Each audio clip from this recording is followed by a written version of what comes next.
Let's talk about motion planning. The fundamental problem in motion planning is that a robot might live in a world like this. It might want to find its way to a goal like this. And it has to devise a plan to get there. The same problem occurs for a self-driving car that might live in a city, near a highway, on the network of streets. It has to find its way around and navigate to its target location. If we zoom in and look at this intersection, and this is my best rendering of a streetlight environment, we have also planning problems here. For example, picture a car coming from here, which is to go over here. To take a left turn on this intersection over here, this car would have to turn right first, engage in a lane shift, and then take the left turn to the goal location. Now, a lane shift over here is a risky proposition. If there's a big truck parked over here, the space might be insufficient to carry out the lane shift. So an alternative plan might be to go straight over here, take the detour around the block, and then go straight to the target location. The process of finding a path from a start location to a goal location is called planning. And for robots, it's often called robot motion planning. So today I'm going to talk about discrete methods for planning in which the world is chopped into small bins. In the next class, we're going to talk about continuous motion using those plans. So what's the planning problem? We're given a map of the world. We're given a starting location. We're given a goal location. And usually we're given some sort of a cost function. In the simplest way, think of cost just the time it takes to drive a certain route. And the goal is find the minimum cost path. So before we program anything, let me see if I can ask you a couple of questions for minimum cost paths. Motion planning is one of the most sophisticated and challenging problems for self-driving cars. There are so many parts to it. Sebastian is going to teach you the basics of search theory, but there are so many more parts to this problem. Think about how you would predict what other vehicles on the road are going to do. And how do you choose whether to pass a vehicle on the highway or not? Throughout the Self-Driving Car Engineer Nanodegree program, we work with industry experts who teach the approaches you need to know in order to get a job in the industry. Our planning lessons, in particular, are taught by the team from Mercedes-Benz Research and Development, and they are incredibly smart about how to approach this problem. If you are excited about what Sebastian teaches here, please take the next step and join us in the Nanodegree program.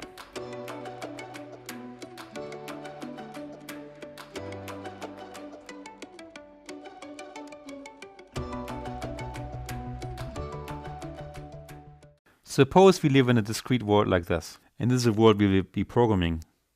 Let's for simplicity assume that the world is divided into little grid cells. Our initial location is over here facing north or up. So this is the vehicle, and the little arrow over here indicates where it's facing. I call this start. And we wish to get to this area over here, presumably facing to the left side. Let's assume at each time step I can either move forward or I can turn the vehicle. I'm going to call these actions. And each of those costs me exactly 1 unit of cost. Then what's the total cost I have to endure to move from start to goal? This is a number. Please put your number in here. The answer I want to see is 7 and not 6. The reason why I want to see 7 is it takes 6 steps to go in the shortest path to the goal. 1, 2, 3, 4, 5, 6. But in this cell over here I have to turn to the left side, and that turn also costs me a unit of 1. So that's in total 6 straight motions, and 1 turn gives me 7. Let me now change the action model into a different model. We have 3 actions. Here's the first. I can go just forward. The second one is I can turn left and then go forward. And the third one is I can turn right and then go forward. So in all of these actions, I take a step forward. In the left one, I don't turn at all. The center one over here, I turn left and go forward. And this one over here, I turn right, go forward. And let's say, for the time being, the cost of each of those is 1. what's now the total cost of the optimal path to the goal? And the answer is 6. We apply this action over here 3 times. 1, 2, 3. We're at this section over here. Now we apply the left turn and go forward action, which is the center action over here. We find ourselves over here. It's the 4th. And then we go straight again twice. This action over here, 5 and 6. So we get a total of 6, as opposed to 7 when we counted the turning separately. Now the reason why I changed the actions this way is for my next quiz. Suppose we punish left turns. Why would we do this? Well, in real traffic, left turns are harder to do than right turns. Often you have to wait for oncoming traffic. So let's say in our planning, left turns are more expensive. In fact, I should mention that parcel delivery services that plan for optimal routes of trucks like FedEx and UPS in the States, they actually plan routes that try to avoid left turns during rush hours because it just takes much longer to do left turns. So if they can go right turns, they prefer those. In this example here, we don't say a forward motion costs you 1, a left turn costs you 10, and a right turn costs you 1. Now, what is the optimal path, and specifically, what's the cost of the optimal path? And this was a tricky question. It's 15, turns out. The path stays the same. I haven't punished left turns enough. Let me just try this. If I were to go forward, forward, forward, left, forward, forward, we accrue a total cost of 1, 2, 3, 13, 14, 15. You can arrive at the same 15 by taking the 6 steps it takes to the goal and add the extra 9 penalty it takes just for the turn itself, which is 10 minus 1, and you get 15. Let me look at the possible other path, which would take the loop over here and avoid the left turn altogether.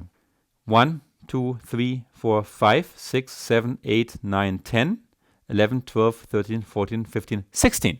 So the path around this loop over here has a cost of 16, which is more than 15. We still prefer the left turn.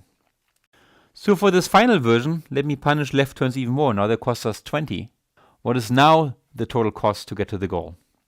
And the answer is 16. Now we're going to take the loop over here. 1, 2, 3, 4, 5, 6, 7, 8, 9, 10, 11, 12, 13, 14, 15, 16. With a cost of left turns this high, the left turn over here becomes prohibitively expensive, and we'd rather take a detour on the right side and do 3 right turns as opposed to 1 left turn. Let me look at a different maze, and this is not a car example anymore, but it's close to what we're going to program.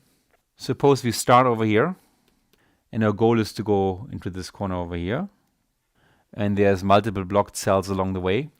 And in this case, we have a robot that can go up, down, left, or right. How many steps does it take for the robot that starts over here to reach the goal position? Please enter your number over here. And the answer is 7. As you can see, the shortest path will lead along here. Then it becomes ambiguous. We could either go right or up. Let's say we randomly go up and then hit the goal. So 1, 2, 3, 4, 5, 6, 7 steps to the goal. So let's look at the path planning problem as a search problem. If you took my AI online class, you know what this is all about, but I want to make sure that everybody can understand what I'm talking about. So I start with a little grid world of size 6 by 5, where our start location is in the top left corner, our goal in the bottom right corner, and I block off a few cells, so there's still a safe path to the goal. So this could be a search through a city graph, through a parking lot, or through a maze of streets for a mobile robot. And just for simplicity, in this example, let's assume the robot is given 4 actions. It can go up, down, left, or right. And also for simplicity, let's assume that every action succeeds with absolute certainty. So we don't model uncertainty in this example. The path planning or search problem is to find the shortest sequence of actions that leads our robot from the start state to the goal state. And just to check, tell me how many you think these are. How many actions are required to go from start to goal? And the answer is 11. You go 2 down, 3 to the right makes 5, 1 up 6, 2 to the right is 8, 3 down is 11. The big question now is, can we write a program that finds the shortest path from start to goal? To do so, let's give the grid cell names. We have 6 columns named from 0 to 5. and 5 rows from 0 to 4.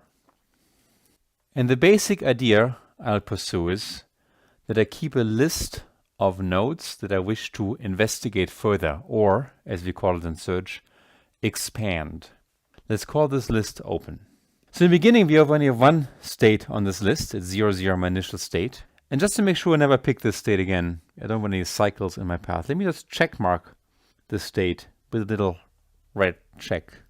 I now can test whether this state is my final goal state. Obviously it's not. I'm not done with planning yet. So what I do next, I expand this state. So I take it off my open list and look at all the successors, of which there are 2 over here, 1, 0 and 0, 1.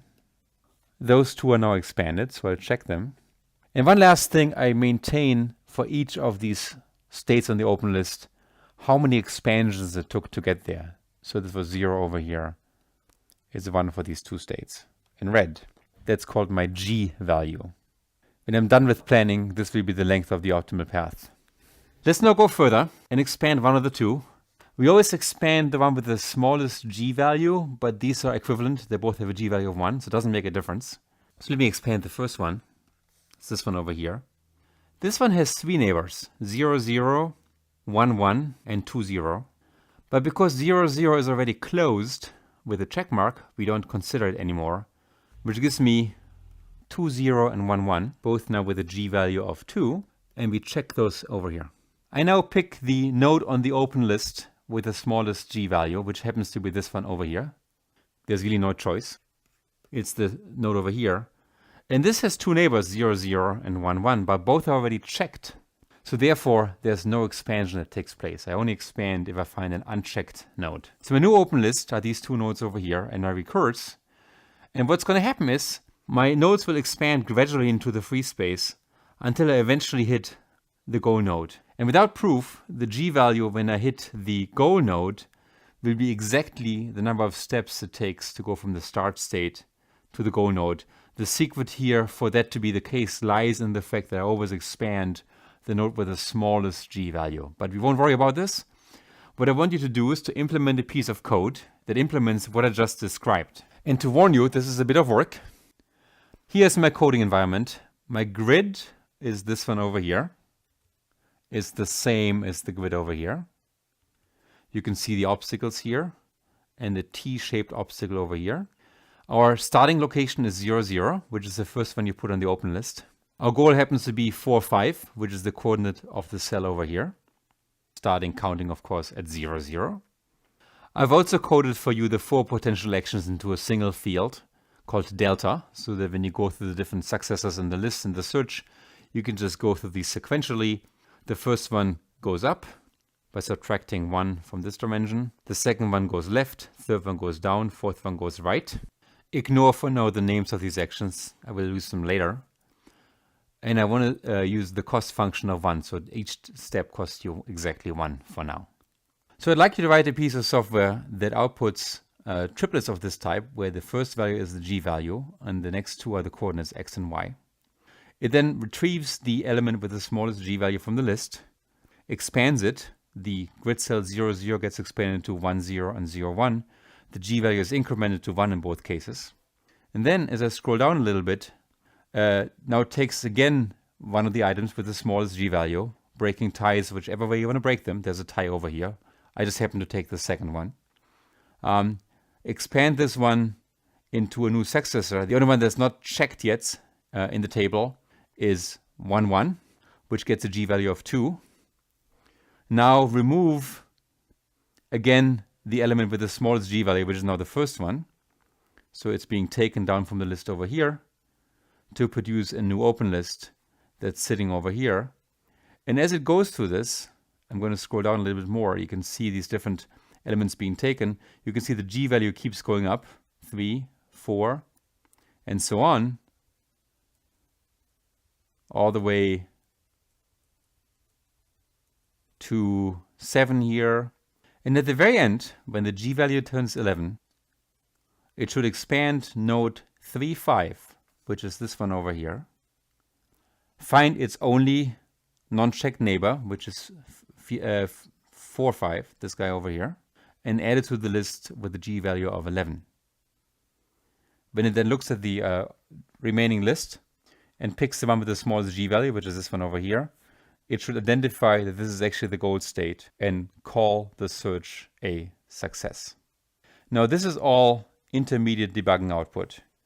What I want your code to output, just for us to check, is just the final triplet of the g value and the coordinate of the very last item that is being retrieved. This is the path length over here, and this is the coordinate of the goal, which is the same as one over here. So I want you to write the code to only output this one triplet over here. So your code should output to this grid over here, 11, 4, 5.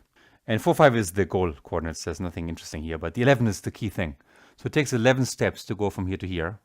If I change this, for example, by opening up this grid cell over here, it now takes 2 steps less. And I want to see the 9 over here. If instead I force a greater detour, I see now a 15 over here for this maze where you have to go down, left, up again, and down again. And if there's no way to reach the goal point, as is the case if I block out this entire area over here, then I want the program to output fail, the single word fail. Please implement this using the algorithm idea that I've just given you. And it's going to be difficult. It's going to take you a while. But if you do this, you're almost where I want you to be to learn about A star. So here's my solution. I defined the function search, which is the only function I'm going to run in the end. It's like the main routine. And to check cells once they're expanded, so I don't expand them again, I define an array called closed. It's the same size as my grid. And it has 2 values, 0 or 1. 0 being it's still open, 1 meaning it's being closed. You could also use booleans. So this over here assigns an array of the same size as the field grid.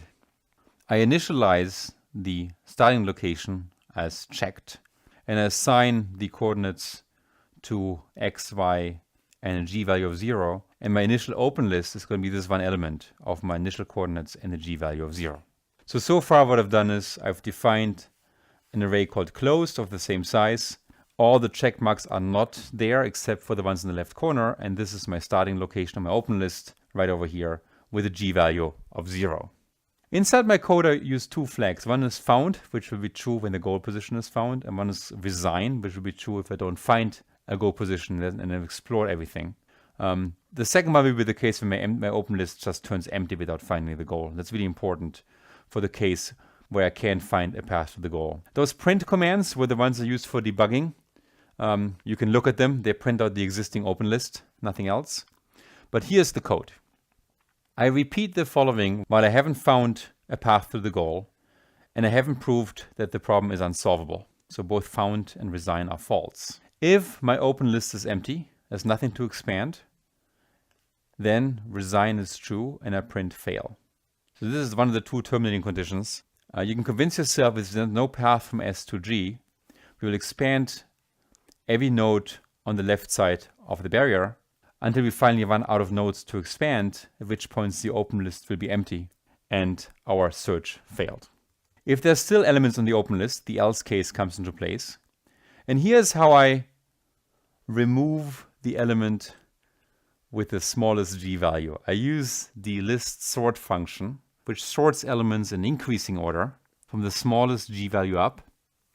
And now I want to pop the element with the smallest number. Unfortunately, pops at the end. So I just reverse the list and then pop the element with the smallest g value from that list. There's a little bit of a trick here. It's not very elegant. It's also not very efficient, but it does the job for now. That here gets me the element with the smallest g value. And for that it's important that the g value comes first in each of these triplets. That's why I put it first before the x and the y. I then assign the 3 values to x, y, and g, which is my expansion. Again, g is the first, x and y are the second and third. And now I'm in the position to test whether I reached the goal. So if x is the goal 0 and y is the goal 1, I'm done. I call found equals true. I print out this triplet, and that gives me the triplet over here. So this print next over here is this triplet, and that's the one I was looking for, asking you about printing exactly the solution over here. Now, if I'm not done yet, then here's the interesting case, and that's the meat of what I'm programming. I'm going through all the possible actions. There's 4 of them. Delta is an array of 4 different actions. I apply the action to x and y with this addition over here by applying the corresponding delta vector to construct x2 and y2. If x2 falls into the grid and y2 falls into the grid, and x2, y2 is not yet checked, which is tested by this field called closed, and the grid cell is navigable, there's no obstacle here. If all these things are correct, then I found an expansion that I now add to the open list. I increment the cost from G to G2 by adding 1 in this case, cost is 1. And then I append the new triplet G2, X2, Y2 to my open list. And I check the coordinate X2, Y2 so it never expanded again. That is the recursion. Put differently, when I drew down this element over here, for example, I looked at possible ways the robot could move. In my software, this means the robot has to stay inside the grid and the grid cell has to be unoccupied, which is this test over here. I also checked whether there's already a check mark at a cell, which is this test over here. And if this all was true, I added the new element to my open list with the new G value incremented and the new coordinates. And that's exactly happening over here. I increment the G value and I add it with the new coordinates. This is the key of your search algorithm. The only remaining thing now is that I call the search routine that prints me out this thing over here. In the next programming quiz, I'd like you to print out a table called expand, which doesn't exist right now. What expand is a table of the same size as grid that maintains at what step each node was expanded. So the very first node over here was expanded times 0. The second node to expand was this one over here, 1, 2, 3, 4, 5, 6, 7. In this table, every node that's never been expanded, including all the obstacle nodes, should have the value of -1, like these guys over here. These are obstacles. And when the node is expanded, it should get a unique number that is incremented from expansion to expansion and counts from 0, in this case, all the way to 22 for reaching the goal state. To give you a second example how the code should work, let me block off the goal by adding 1 over here. So there's an entire items that block the left side from the right side. Now the search fails. And in the expansion list, you find that all the nodes on the right side have never been expanded. So you get 0, 1, 2, 3, 4, 5, 6, 7, 8, 9. Little warning, this is not unique. Depending on how you break ties, you might expand in a different order. So I don't expect your table to always look exactly the same way as this one over here. So for example, you might have 0, 2 over here and 1 over here. But what should be the case is when there is a full blockage, the right side should just never expand. And here's my solution. Analogous to the closed table, I make an expand table of exactly the same size, but initialize it with -1s. I introduce a counter in the procedure that counts the expansion. And then finally, there's a simple statement over here which implements all I need. When I expand a node in the else statement, I set the expand index of the expanding node to count, and I add 1 to the counter. This constructs the table the way I want it. When later on, at the very end, I print out this table using this command over here, I get the table down here. So your implementation should show something just like this. And now I have a really challenging piece of software for you. I would like you to augment this to print something entirely different, which is the final solution. This has nothing to do with expand, and you have to implement a new data structure for this, similar to expand. Here's the output I'd like to see. There's an arrow to the right, which is the optimal action to take in this cell over here. And again, this is ambiguous. There might be a different optimal action that's equally good, but my software picked the one to the right. Here, when I go to down, this little V over here is an arrow down. An arrow to the right again, an arrow to the right, an arrow to the right, an arrow to the right, down, down, down, and at the end, we find a star, which indicates the location of the goal. Let me modify the maze. I'm closing up the wall over here, opening the wall on here, run it. Here is my policy. And you can see in the grid, this is the only way to make it to the grid over here. You should write for me a piece of software that outputs this specific thing over here. Part of this is the delta name that I kind of brushed over before These 4 symbols over here, the ones being used to indicate arrows to the top, left, down, and right, and they correspond to the 4 actions over here. Go up, left, down, and right. So I use those over here to print out the table over here. It's very, very non-trivial to write this, as you'll find out. In the end, it's not much code, but you have to carefully think about how to cache actions and how to assign them to this table over here. So take a while, do it. It's challenging. If you fail, not a big deal. You can completely understand how the lecture works, and I'll show you the code once you hit the submit button and you move on. So here's my solution. I make a field called action of the same size as the grid, where I memorize for each cell what action it took to get there. So for example, if in the gold cell over here, it took an action of go down to get there from the previous cell, then this cell over here would have the action index for the action down. That's a little bit tricky, but it turns out to be really easy to program. In my node expansion routine, where I go from x to x2, which we talked about before, I now add just a single command. For the successor state x2 and y2, I memorize the action it took to get there. Notice I don't associate it with x and y, the from state. And the reason is, in the from state, I'm trying out many different actions and I don't yet know which one succeeds. But when I hit the to state and expand it for the first time, then this is going to be the expansion that's part of the optimal path. So I associate the action with the successor state, not with the originating state over here. Very subtle, very important. If you got this right, you know exactly what I'm talking about. Now I have a field that memorizes for all these states over here the action it took to get in there, but I don't have this wonderful representation as I have over here. This will be compiled into a field called policy or plan, which I initialize with blanks, but it was the same size as grid. This is the field over here, which I eventually print out down here. In that field, I set the location of the goal explicitly to be the star, which is happening over here. And then I go from the goal backwards. I iterate from the goal location x and y, now in backwards order all the way to the start. And do this as long as x and y haven't become my initial location yet. And I apply the inverse action. So I find the originating state by taking my current state and subtracting the action exactly the same way I added it before, using my action field as finding out what action was actually being used. In doing so, the first time I do this, x and y was the goal state, and x2, y2 become the state before. I happen to know in the goal state that the action was a down action. If I apply the negative of it, I go up and find myself over here. I then mark the policy field for the originating state to be the special symbol associated with this specific action over here. And then I recurse.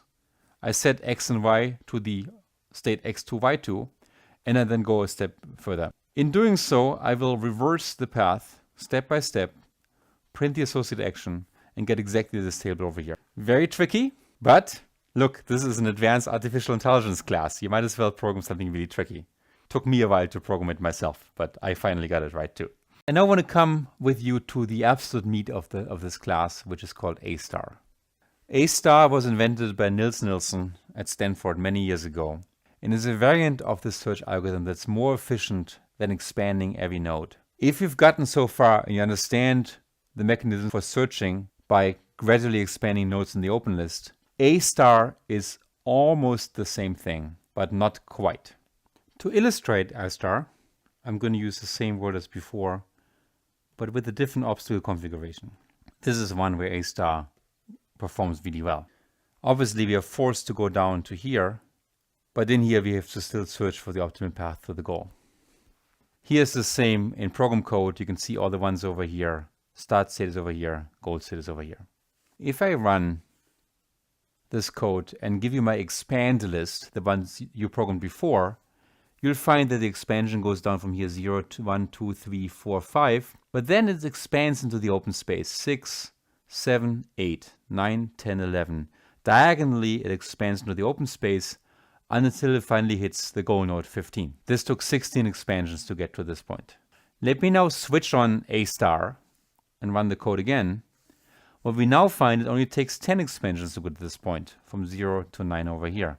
So it expands down to 4, but then it expands straight towards the goal, never touching this area over here. Somehow magically knowing that up here, the path to the goal would be longer than going straight. Now, I didn't cheat. I didn't tell it there's a straight path over here. So let me put an obstacle right here next to the goal. And run A star again, but you find it does expand up to 7 over here, but then moves to the second line over here, expands up here, and then hits the goal again. So it kind of does the minimum amount of work necessary to make maximum progress to the goal. That's A star. And we'll now look into A star in more detail. A star uses a so-called heuristic function, which is a function that has to be set up. If it's all 0, then A star resorts back to the search algorithm you already implemented. If we call the heuristic function h, then for each cell, it results into a value. So let me give you some values. Here's 1. It's the number of steps it takes to the goal if there was no obstacle.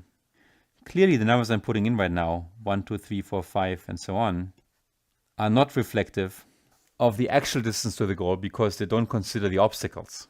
In a world without obstacles, the heuristic function that I'm giving you would actually measure the distance to the goal. So the heuristic function has to be an optimistic guess how far we are from the goal. So put differently, for any cell xy, the heuristic function has to be an optimistic guess, which means it's smaller or equal to the actual goal distance from the coordinate x and y. Now that sounds a little bit ad hoc, but very often you can give good heuristic functions really easily. Like in this case over here. If we just know that the agent can move left, right, up or down, it's really easy to say what is the number of steps it would take the agent with no obstacles to get to the goal location. And that's this table over here that is easily generated automatically. Now in reality, this is an underestimate. If obstacles, for example, look like this, then from here it takes you more than 9 steps to get to the goal. It takes you 13 steps to get over the hump over here. But therein lies the beauty of the heuristic function. It doesn't have to be accurate. If it was accurate, you probably already solved the planning problem. It has to be a function that helps you understand where to search next in the case of ties. And it has to be just so that it underestimates or at best equals the true distance from the goal. Many problems have functions like these. In our self-driving car, we use a function just like this. In fact, the function I'm just showing you, we are using in our software for freeform navigation. And it boils down not to the number of grid cell steps, but to the Euclidean distance to a target location. But I hope you understand how a heuristic function might look like. There's many valid heuristic functions, including setting everything to 0, which would not really help me. So let's work with this one heuristic function. Here's the heuristic function in the code. You can see the same heuristic function. The key modification now for our search algorithm is really simple. We again have an open list, and we add our state. We write down the g value, but we also write down the g value plus the heuristic value. G value here is 0, heuristic value is 9. So the sum of the two is 9. I call this the f value. This is the cumulative g value plus the heuristic value as looked up in the table over here. If I now expand, I remove the element with the lowest f value and not the lowest g value. And that's all there is to A star. Let me give you an example. Say we went through the open list all the way down here. That is, we expanded all these states over here. And this is the one presently on the open list. Our g value will be 5. Our heuristic will be 4. And the sum is 9 as before. Let's now expand this node. We get to this one over here. The g value increases to 6. G plus heuristic is still 9. 6 plus 3 is 9. And now let's expand it more. And there's now two options finally. This state over here and this state over here. The one up here is called 3, 2. The one on the right is called 4, 3. The g value over here in both cases is 7. But when we add the h value, we get a difference. Up here, we find the h value to be 4. We kind of moved a little bit away from the goal according to the heuristic. That gives us a total of 11. Whereas for the field over here, we find the h value to be 2. 7 plus 2 equals 9. And here is the first time that A star makes an actual difference.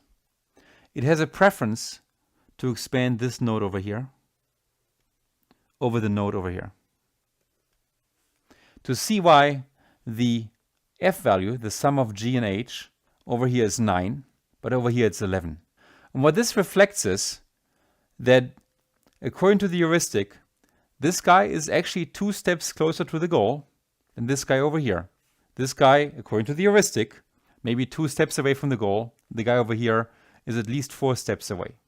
A star now will expand this node over here because its F value is 9 versus 11. So let's do this. In expanding this node, we find there's 2 valid neighbors, the guy up here, the guy on the right.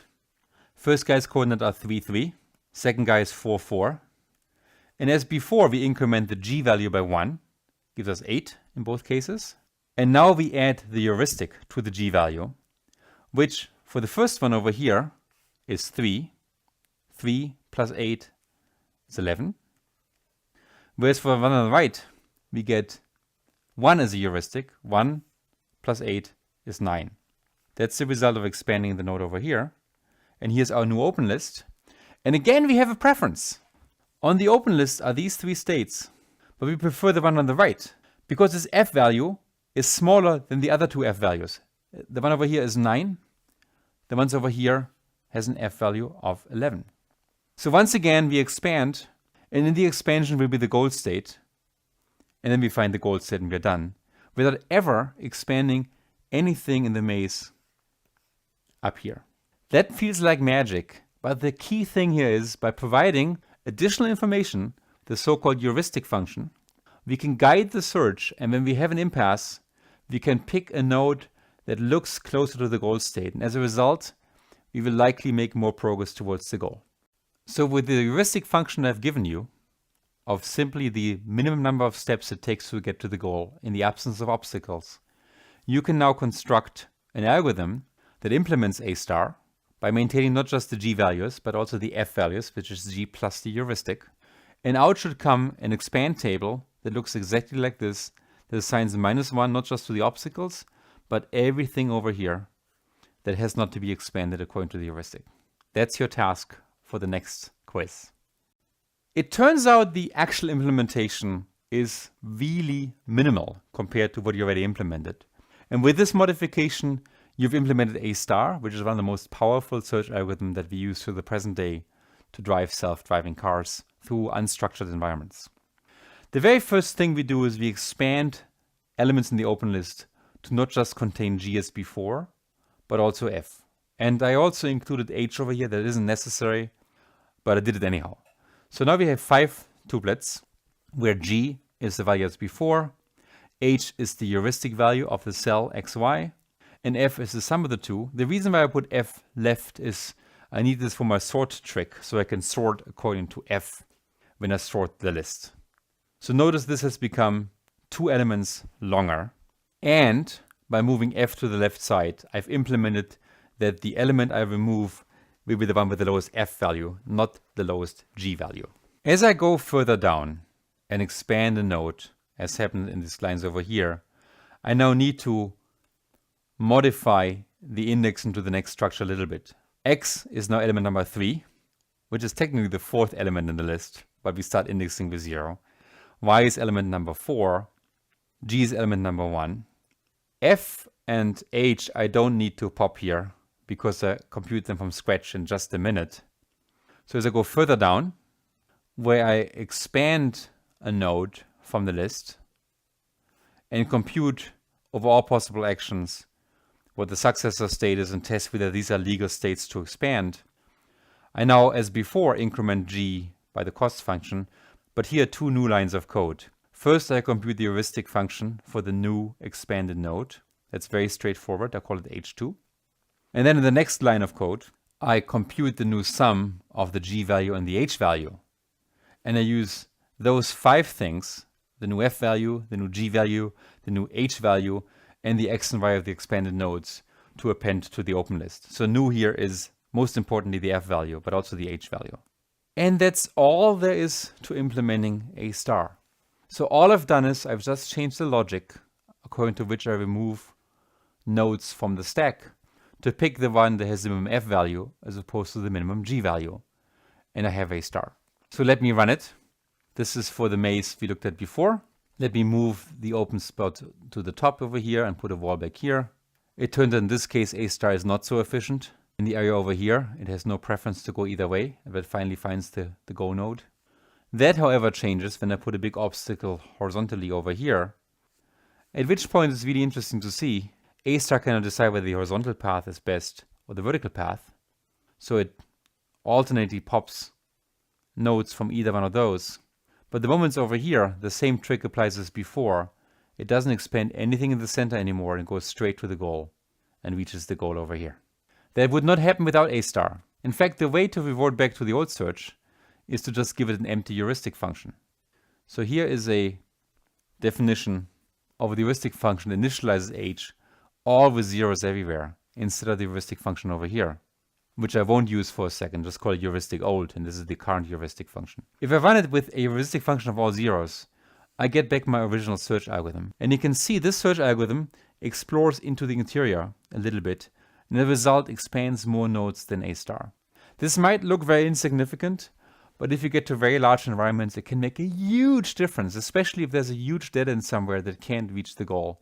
Then a star performs much, much more efficiently than the simple search. So here's an actual implementation from the DARPA Urban Challenge, the Stanford car, trying to find a way to a maze. And as you can see, the maze is changing as the car moves. This reflects of the fact that the car uses its sensors to see obstacles, and obstacles are sometimes occluded, and the car can only see them when they're nearby. What's really remarkable here is that the car is able to plan really complex maneuvers to the goal. At any point in time, you can see its best guess of a path to the goal. And the orange trees are A-star search trees. They aren't exactly grid trees. Our car moves differently from a grid-based robot. It can turn at different angles. And each of these little steps is a different turning angle combined with a different forward motion. But leaving this aside, you get these amazing trees that find paths all the way to the goal using a star. This implementation is so fast that it can plan these paths in less than 10 milliseconds for any location in this maze. That was faster than any other driving team that I know of at the DARPA Grand Challenge or the DARPA Urban Challenge. The planning is repeated every time the robot cancels the previous plan. You can see additional adjustments at place at times. But as you go through this video, you can see how A-star planning with a simple Euclidean distance heuristic is able to find a path to the goal. When you implement this yourself, the big difference to our grid implementation is a different motion model. You have to implement a robot that is able to turn, and you have to write on the math of a robot that's able to turn and go forward. This robot also can revert, so going backwards is a discrete different action. But other than that, it's essentially the same A-star algorithm you just implemented. So if you want to build a self-driving car, you understand to make a really complex, nice search algorithm to find a path to a goal. So this is a scene where DARPA trapped our car using a barrier that went all across the street. So the only way for the car to navigate this was to take a multi-pole U-turn, and it had to plan this all by itself using A-star planning. The car pulls up to the barrier, realizes there's no path to go, then invokes its A-star planner and comes up with a turnaround maneuver that is not particularly elegant, but it's super effective. And the car was able, in this competition, by itself, to turn around using A-star, find the optimal plan to do so, and move on. Otherwise, it would have been stuck forever behind this obstacle. In this final video, I show you a parking situation where the car has to back into a parking space between two other cars. And you can see how the obstacles are visible, how these other cars are visible, and how our vehicle Junior navigates an actual parking lot. Again, this is using A-star. It finds its way optimally into this parking spot, backs in and backs out again all by itself. The planning time for each of these A-star runs is less than 10 milliseconds. And the car was able to competently do this, even though in advance they had no clue where the obstacles were and where the parking spot was. That is A-star for robot path planning. And what you've implemented yourself is the core of it. Again, if you want to turn it into a real robotic motion algorithm, you have to change the motion model, and you have to see the next class I'm teaching you when I go to continuous values and show how to turn this into a continuous motion path. I now want to teach you an alternative method for planning. And this alternative method has a number of advantages and a number of disadvantages. It's called dynamic programming. And just like A star, it's going to find you a shortest path. You give it a map of the environment as an A star, one or more goal positions. Let's assume just one goal position. What it outputs is the best path from any possible starting location. So this planning technique is not just limited to a single start location, but to any start location. Why would we worry about this? Let me give you an example. Suppose you are the Google self-driving car in an environment just like this. And you're in this little street over here, and you're asked to turn right. But your goal is right over here. And as before, there's two different lanes over here, a left turn lane and a straight lane. And if you reach the straight lane, the only way to get to the goal is to go around the block over here and proceed in this direction. You've seen this example before. Now the point I want to make is a different one. That is, your attempt to do a lane shift over here might fail. Why would it fail? Well, it could be there's a big truck in this lane over here. And as you go into the right lane, when you're waiting for the truck to disappear, there's these people behind you that honk their horns. And you really don't want to wait for the truck to disappear. What that means is the environment is stochastic. The outcomes of actions are non-deterministic. In our planning so far, we ignored this, but in reality, that's the case. In reality, you might find yourself, wow, I'm over here. How did that happen? Well, it happened because the world is stochastic, and this truck over here, this stupid truck, didn't let you in. What that means is you need a plan not just for the most likely position, but you might need a plan for other positions as well. So what dynamic programming gives you is a plan for every position. If we redraw this environment as a grid with a goal location and certain obstacles, then dynamic programming gives you an optimal action to do at every single grid cell. And as you can see, each grid cell now has a label. That label is often called policy. And policy is a function that maps the grid cell into an action.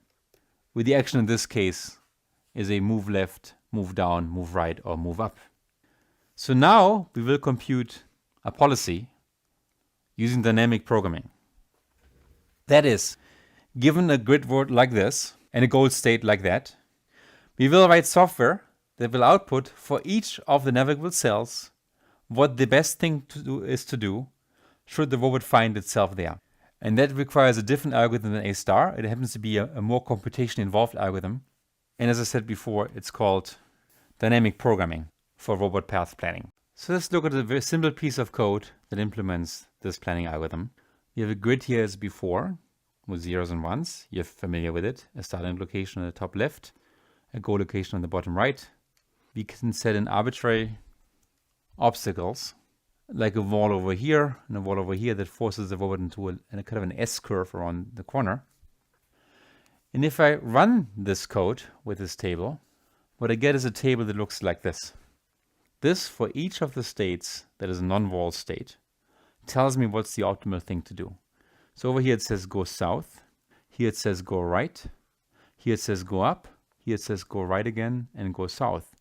Realize even states I'm not likely to ever reach, like the one over here and the one over here, have an optimal policy and action associated because there's really no start state. There's just a goal state over here.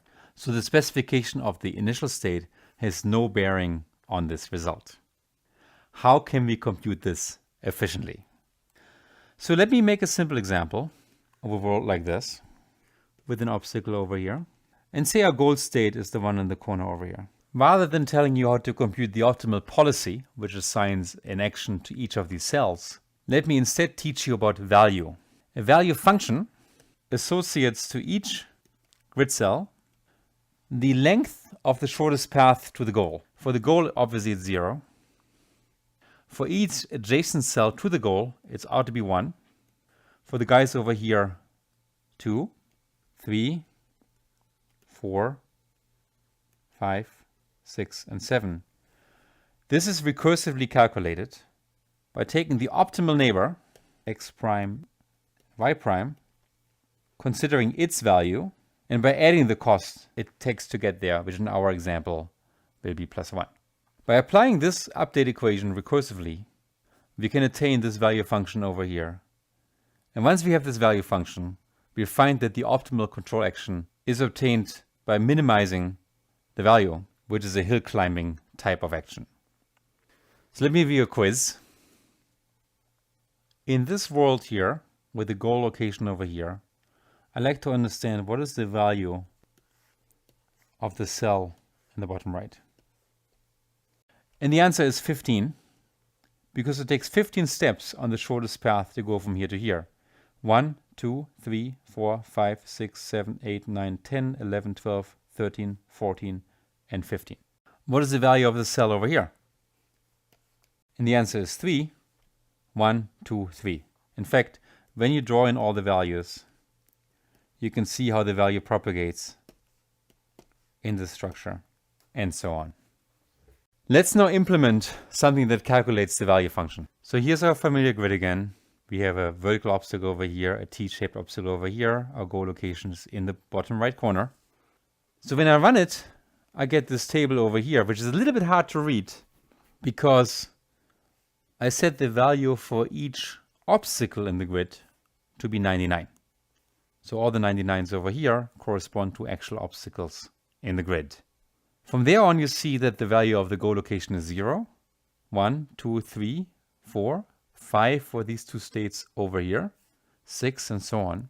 So you should implement a function that takes this table as an input and computes this table over here, which is unambiguous. You should be able to output this exact table over here. In fact, if I change the configuration and, for example, open up a path over here, then your function should compute a very different value function, where now you can see the value propagating straight to this line over here, which wasn't the case before. And before you implement this, as before, I'm giving you the delta table with different actions, up, left, down, and right. And I also give you something we'll be using in a later quiz, and the cost for the step is supposed to be 1. So here's my implementation, which should be relatively straightforward. We have a value function that's of the same size as my world, and I initialize with 99 everywhere. This has to be a value that's large enough it doesn't conflict with any actual value. I now update the value function a number of times. I don't know how often, but as long as I change something, I update it. Therefore, I introduce the variable change, which I set to true in the beginning. And while change is the case, I update. But I immediately set change to false. And the only way to come back to true is that I actually changed something. Now, I go through all the grid cells in a fixed order. Happens to be not very efficient, but certainly gets the job done. I first check if the grid cell I'm considering is the goal. And here is a typical case where I check for change. If the value is presently correctly set to 0, I don't do anything. But if it's larger than 0, it is 99, then I set it down to 0, and I've just changed something. So therefore, I set the change flag back to true. If it's not a goal cell, then here's my full update function. I go through all the actions. I project a potential next state upon executing an action by adding the corresponding delta to the x and y. That gives me x2 and y2. I test whether x2 and y2 are legitimate states. For that, they have to be inside the grid. So I check whether the numbers are larger than 0 and smaller than the dimension of the grid. And it has to be an actual navigable grid cell. So therefore, I check whether the coordinates in the grid has a 0. If that's the case, I can propagate back the value. My new value is the value of this future grid cell plus the cost per step, which happens to be 1. Now, if this value is better than the value I have already, which means it's smaller, then I assign this new value to my original grid cell x and y, plus, of course, the cost step. And then I know I've changed something, so therefore I set change to true, and the procedure repeats. The only thing missing at the very end, when I'm done, I print out the value function using these commands over here. So I should warn you, this is not very efficient. And the reason why it's not efficient is that value slowly propagates from the end towards the beginning. But leaving this concern aside, it actually computes the correct value function. There's ways to make it more efficient. It's also interesting to see what happens if I cut off any path to the goal, and then the resulting value function will retain 99s for most of the state variables, exactly those where there's no valid path to the goal. In this next quiz, I'd like you to extend your software to print out the optimal policy. And that's happened over here. If you look at the grid, there's an obstacle over here. There's a T-shaped obstacle over here. The goal is in the bottom right corner. Obviously, to get to the goal over here, you want to go down, as indicated by these V's over here. Down, down, down, down, down. Up here, you want to go either right or down. Down here, in this little dead end, you want to go left, left, then up, up, and then right again into this passage over here, up again over here, right, and down, down, down. The optimal policy is ambiguous. Sometimes there's multiple optimal actions. For example, up here, you go right or down. For other places, like the ones over here, it's non-ambiguous. There's only one optimal thing to do, which is going down. And I want you to write code that outputs this policy, which is in many ways very similar to the path outputted by A star. In dynamic programming, this happens to be really easy to program, even easier than an A star.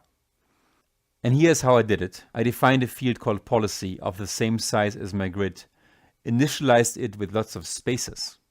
When I now, in my dynamic programming procedure, check for whether we have reached the goal state, and we have, then I set the corresponding element to star.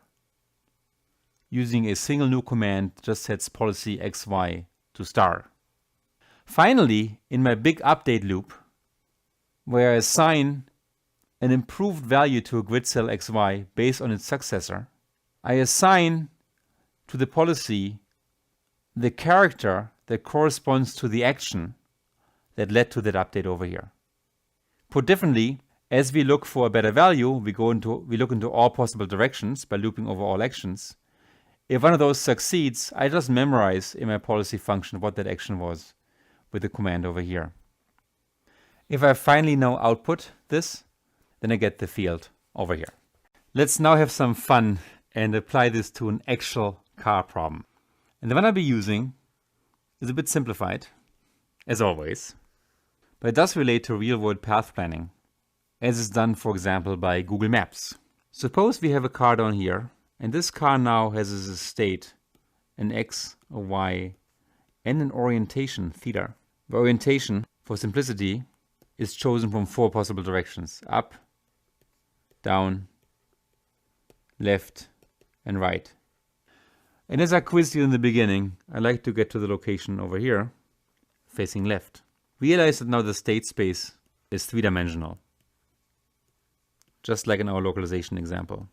I now would like to implement a dynamic programming planner that gives me the optimal path for going from here to here, and it lets me play with cost functions. So there's 3 principal actions. One is move, in which the car just goes 1 grid cell forward in its present orientation. It doesn't turn at all. That could be applied anywhere in the maze, in any direction. One is turn left and then move. So this car, when it's positioned in the cell over here, could choose the turn left and move, which make it move over here. And the last one is turn right and move, in which case it would, from this cell over here, turn over here and head in this direction. So here's our world again. You can see there's a street over here that's navigable. One over here is navigable. You see the loop on the right side. And remember that now the state space is 3-dimensional, not 2-dimensional. Our goal is to move to cell 2, 0, which is the one over here. Our initial state is up here. And the initial state has not just a position of 4, 3, but also an orientation, 0. So it's a 3-dimensional state. And here are my orientations, 0, 1, 2, and 3. First one makes the world go up, the second go left, the third one go down, and the first one go right. Here are the names associated with it, up, left, down, and right. And this thing here is interesting. As actions, we have 3 actions. We can add to the index orientation -1, 0, or 1. If we add -1, we jump 1 up in the cyclic array over here, which is the same as doing a right turn. So for example, If we go from go left to go up, that's the same as turning right. If we add +1, that's the same as turning left. If we leave the orientation unchanged, then we go straight, which is indicated by this hash symbol over here. These actions come with different costs. Right now the left turn costs me 2, going straight costs me 1, and going right costs me 1 as well, which, as we all know, makes the left turn the preferred solution over here. And indeed, as I run it, you can see how the car turns left over here to the goal location. If I were to increase the cost for the left action to 20, then my solution changes. You can see the car dashes straight ahead over here, turns right over here, right over here, right over here, and then goes straight to the goal location. That software I want you to implement. So there's one more hint. The value function itself is three-dimensional, and here's the code that I've been using, not necessarily the most efficient, but it has inside 4 identical arrays of the size of the grid concatenated into a mega grid, and they're initialized all by a very large value, 999 in this case. So you need data structures just like these, and it turns out this makes it more difficult to write the code. This is our last quiz in this lecture, our last programming assignment, and you might spend some time, it took me a while to program it myself, to get an output just like this over here. And here's my solution. I have the value function initialized three-dimensional as lots of 999s. The policy is a similar function in 3D. And then I have a function called policy 2D, which is the one I'm later going to print. And that's the same in 2D. Scrolling down, my update function is exactly the same as before for dynamic programming. While change exists, go through all x, y's, and all orientations, of which there are 4. So it's now a deeper loop. If we found the goal location, then update the value. And if there's an actual update, set change to true, and also mark it as the goal location. Otherwise, if our grid cell is navigable at all, let's go through the 3 different actions. And here's a tricky part how to make the action work, but it works beautifully. We go through 3 different actions. When we take the ith action, we add the corresponding orientation change to orientation modulo 4. It's a cyclic buffer. So this might subtract 1, keep it the same, or add 1 to orientation. And then we apply the corresponding new motion model to x and y to obtain x2 and y2. That over here is our model of a car that steers first and then moves. Scrolling down further, if we arrived at a valid grid cell in that it's still inside the grid and is not an obstacle, then like before, we add to the value of this new grid cell plus the cost of the corresponding action. And this is non-uniform depending on what action we pick now. And if this improves over the existing value, we set this value to be the new value, and we mark change as true, and we also memorize the action name as before. This is all effectively the same code as we had before when we did dynamic programming in a 2-dimensional world. It gets us the value function and it gets us the policy action. However, I printed out a 2-dimensional table, not a 3-dimensional table. To get to the 2-dimensional table, I now need to be sensitive of my initial state. Otherwise, it actually turns out to be undefined. So let me set the initial state to be x, y, and orientation. And all I do now is run the policy. So for the very first state, I copy over the policy from the 3-dimensional table into the 2-dimensional one, which will be this hash mark over here. And while I haven't reached the goal state quite yet, as indicated by checking for the star in my policy table, now my policy table has a hash mark R and L, but otherwise it's the same as before. If it's hash mark, I just keep orientation the way it is. If it's R, I turn to the right. If it's L, I turn to the left. I apply my forward motion, and I then update my new x and y coordinates to be the corresponding after the motion, and I update my orientation to be O2. Finally, I copy the 3-dimensional symbol for my policy straight in the 2-dimensional array. And this is the array that I finally print. The key insight here is to go from the 3-dimensional full policy to the 2-dimensional array. I had to run the policy. And that's something you would have done to get back this table over here. That's somewhat non-trivial. I didn't tell you this, but I hope you figured it out. But everything else is the same dynamic programming loop that you've seen before. Here is a visualization of our Stanford racing car Junior in action, applying that exact same algorithm for actual driving. And you can see here that a right turn is being executed, followed by a lane shift. These are discrete actions, and the car actually performs those to reach a goal location at the orange circle. But if we make a lane shift prohibitively expensive, just as we made a left turn expensive before, then the car chooses a different path. It goes straight, then takes a left turn, which right now isn't that expensive, and it takes a left turn and a left turn again to find itself in the lane where the goal location is located. That is a result of modifying cost functions in our dynamic programming algorithm in the same 3D regime we just studied and that you just programmed. So your program could effectively drive this car, and by changing these cost functions, as you can see over here, the car would be able to attain its goal in the optimal way relative to the costs that you have given him. So congratulations, you made it through my first motion class. Today we assumed that the world is discrete, and we looked at two planning algorithms, A star, which uses a heuristic to find a path, and dynamic programming, which finds an entire policy, that is a plan for every location. We implemented both of them, in fact in the policy case even in 3D, which is quite an achievement. And I want to congratulate you to get here. You really now understand two of the main paradigms by which our robots make motion decisions. And there are also some very major paradigms for artificial intelligence in general.